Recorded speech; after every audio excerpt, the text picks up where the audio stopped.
I'm going to attempt to put contact paper on my kitchen counter because I don't like this dark color. We'll see how it goes. Here I'm cutting the paper by eye. So after cutting it by eye, I've done a lot of research and they said to cut more than what you think you're gonna need, and that's what I did. I started attaching it to the molding of the countertop using a card. I managed to attach that first panel, but it was hard, so I'm trying something different. I used painter's tape to align the contact paper. And then I had peeled off. Well, here I'm showing that I did actually finish this side. The corner wasn't perfect, but nobody's really gonna notice since it's not that noticeable. As I was saying, I removed a little bit of the backing and then I attach it on the bottom. And I align it and I make sure that it's nice and straight all the way to the top. This contact paper, I got it from Amazon. I don't know how many feet, but there was a lot of it. I still have left. And I like it. It's nice and thick. I don't expect for it to get damaged, although I'm still going to put something to protect it. But now that it's nice and straight, I am going to start putting it down to the counter. So I like to attach it a little bit onto the wall.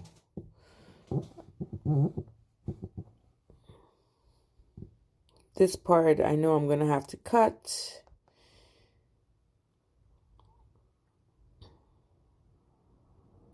So it's nice and straight. So now I am going to start attaching it to the ridge of the molding.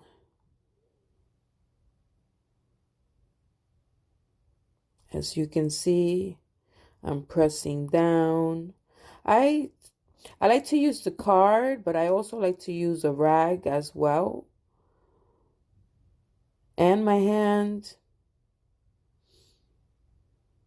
It's nice and straight.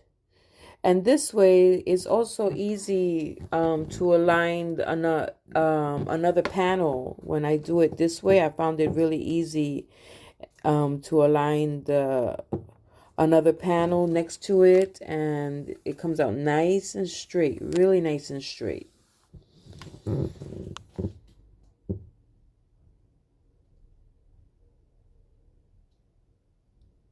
So little by little, I'm pressing it down to the countertop,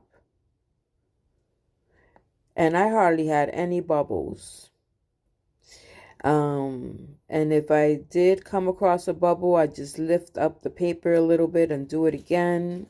On the side that I completed, there were like just very little bubbles. So what I did, I took a pin and made like a little hole that doesn't even show. And you just pierce a little hole and that takes care of the bubble.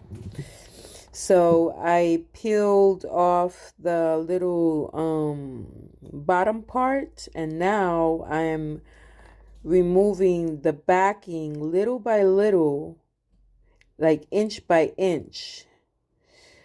I found this way was way better, and like I said, I hardly had any bubbles. And there I am using my little rag, This thing took me about 4 hours, but it really, I'm happy with the way it turned out. I know I have to work on the corners, getting better at doing the corners, but it still came out really nice.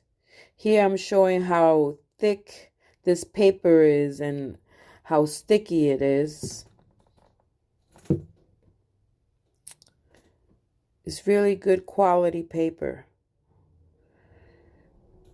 I was thinking of doing my cabinets, but I'm not sure if I want this, if I want to put in the time. And I've done the counters before, and it left me no residue, but I'm not sure about the cabinets.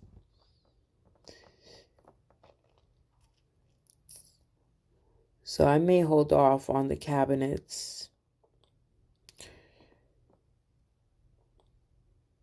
It's nice and smooth. Oof, and I'm almost done.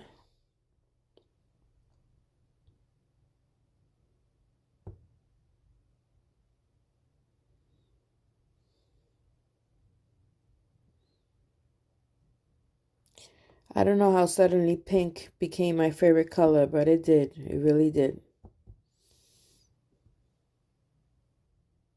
I like to do this part with my hand.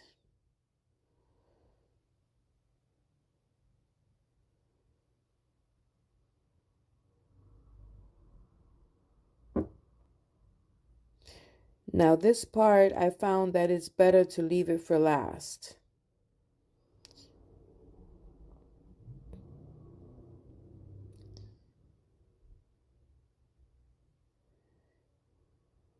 It just comes out, I don't know, it was just easier and way neater and faster. Just having like my little system. Here it is. I finished. It looks really pretty. I love it. It brightened up my, those are my dirty sink. I didn't have, after I did this project, I just didn't have time for for those dishes, but look at how pretty. Nice and bright. I think I did a good job.